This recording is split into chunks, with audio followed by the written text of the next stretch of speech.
আসসালামু আলাইকুম। এই যে দেখেন আমার খুব সুন্দর একটা নাড়ু সিডলেস আঙ্গুরের চারা। এটা একটা গ্রাফটিং চারা, মাশাআল্লাহ খুব ভালো মতো বড় হইতেছে গাছটা। পাশেই আছে যে মার্সেল ফোর্স কিন্তু অনেক বড় হয়ে গেছে, প্রায় জাংলায় ওঠা কাদা হয়ে গেছে।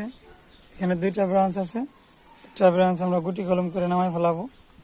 সময়ের স্বল্পতার অভাবে আমরা পারতেছি না, আমরা জাংলাও দেবো।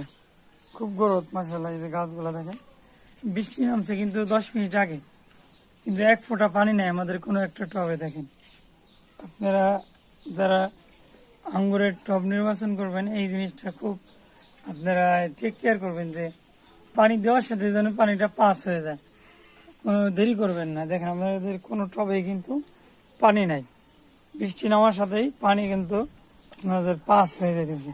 পানি যখনই বেঁধে থাকবে গাছের গোড়ায়, তখনই কিন্তু আপনার গাছটা